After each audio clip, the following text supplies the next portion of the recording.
남성의 전유물로 여겨진 발명 분야에서 최근 여성들의 활약이 돋보이고 있습니다.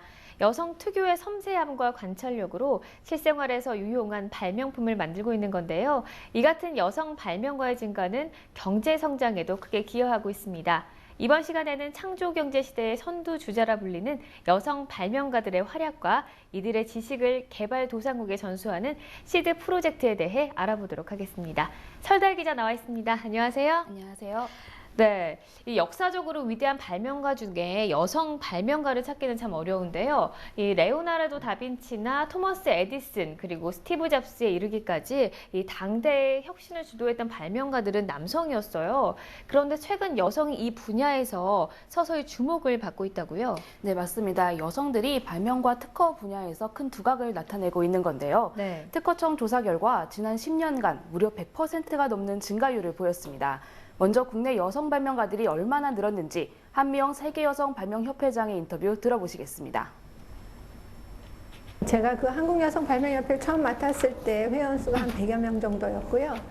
지금 한 4,500명 정도 되고 있습니다. 우리나라 전체 2001년부터 13년까지, 12년까지의 10년간의 통계를 보면 우리나라 전체적으로 우리나라 특허 출원율이 27.7% 늘었는데 여성은 127% 늘었습니다. 네. 이 여성의 참여율이 늘어난다니 참 같은 여성으로서 반가운 일이 아닐 수 없는데요. 그런데 발명품에도 여성만의 특색이 좀 묻어날 것 같은데 어떤가요? 네, 아무래도 이 가정에서 시간을 보내는 여성들이 많은 만큼 일상 경험에서 찾아낸 실용적인 생활 발명품이 많았는데요. 취재를 해보니 여성 특유의 섬세함과 관찰력으로 만들어진 발명품이 주를 이루고 있었습니다. 네, 지금 화면에 보이는 것은 문을 여닫을 때 틈새를 최소화한 안전 경첩입니다. 일반 경첩과 달리 문이 닫힌 상태에서도 벌어지지 않아서 손을 넣어도 끼지 않는데요. 이 때문에 아이들이 문틈에 손가락을 넣었다가 다치는 사고를 막을 수 있습니다. 플러그를 누르는 것만으로 전기를 아낄 수 있는 멀티탭도 있습니다.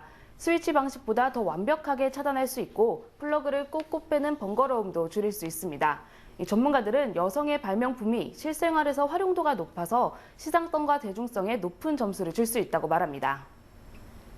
참 섬세한 것들이 많아요. 이렇게 구석구석 우리가 이렇게 막 피부로 느끼면서도 그냥 지나쳤던 그런 문제들을 해결한 제품들이 굉장히 많아요. 그래서 그런 것이 해결이 되면 시장에서도 굉장히 빨리 먹혀요. 그러니까 나온 거 보면 대수롭지 않은 것들도 있어요. 근데 그게 상품으로 나온 게 없기 때문에 나오면 그냥 맞아 이거 필요한 거였어 하는. 네, 정말 섬세하고 실용적인 발명품들이 많은 것 같습니다. 이런 발명품으로 창업하는 여성들도 늘어나고 있다고요? 네, 맞습니다. 이 발명을 통한 경제력 창출이 늘어나고 있는 건데요. 취재하면서 만난 젊은 CEO 남지아 씨는 이 지퍼를 연결한 파우치를 발명해서 창업을 시작했습니다. 자신만의 디자인을 갖고 싶어 특허를 취득해 온라인 쇼핑몰을 통한 1인 창업을 했고 그 결과 20, 30대층 여성들에게 큰 인기를 얻고 있습니다. 어렸을 때부터 화장품을 굉장히 좋아했는데요. 그러다 보니 화장품을 막 악이라고 부를 정도로 너무 좋아해서 제 아기들이 막 이렇게 부닥치고 이러는 게 싫어서 파우치를 이렇게 지퍼를 열었을 때 막 뒤적뒤적거리지 않고 앞에도 열리고 뒤에도 열리고 밑에도 열리고 다 열려서 내가 여는 데가 입구가 되는 파우치가 있었으면 좋겠다라는 생각에 네, 이 단순히 지퍼를 연결하는 것만으로도 창업을 할 수 있다니까 이 발명을 어렵게만 생각하지 않아도 될 것 같습니다. 이렇게 우리나라 여성 발명가들의 성장과 창업 노하우를 개발도상국에도 알려주면 좋지 않을까라는 생각이 드네요. 네, 맞습니다. 아직 대부분의 나라에서의 여성들은 경제활동의 취약계층으로 손꼽히고 있습니다. 때문에 세계여성발명기업인협회에서는 이들에게 발명을 통해 수익을 창출할 수 있다는 것을 알려주는 자리를 마련했는데요.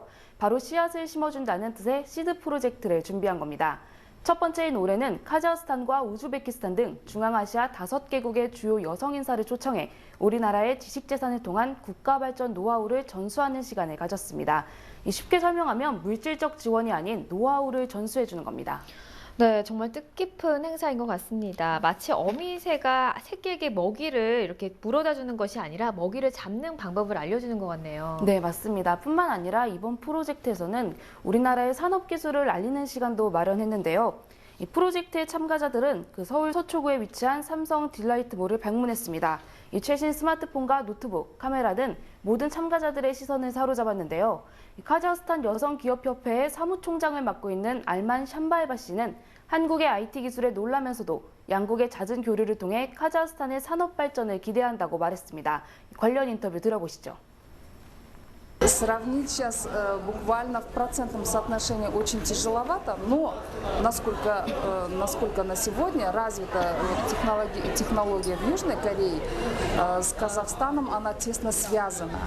Даже в автомобильной, в электронике, в бытовой продукции она очень тесно связана, но моя страна, Казахстан, тем не менее хочу отметить, старается не отставать. 네. 저는 이 노하우를 전수하는 자리라고 해서 굉장히 좀 딱딱하고 조금은 지루한 강의들이 많지 않을까라는 생각을 사실 했었는데요. 이렇게 강의와 함께 우리 산업을 알리기까지 하니까 일석이조의 프로젝트가 아닌가라는 생각이 듭니다. 네, 맞습니다. 이번 시드 프로젝트의 숨겨진 핵심인데요. 네. 우리 문화와 산업 현장을 통해 좀 더 친숙하게 한국을 알아가고 또 이해할 수 있도록 하는 겁니다. 이처럼 2주간 진행된 시드 프로젝트는 한국 여성 발명의 노하우를 전하고 우리 문화를 체험하는 다채로운 수업으로 이뤄졌습니다. 네, 이런 행사가 일회성에 그치지 않고 지속적으로 이어져야겠다는 생각이 듭니다. 정부도 지식재산 분야에서 새로운 한류를 이끌어내기 위해 산업인 만큼 지속적인 관심과 지원이 필요해 보입니다. 설대 기자 수고하셨습니다.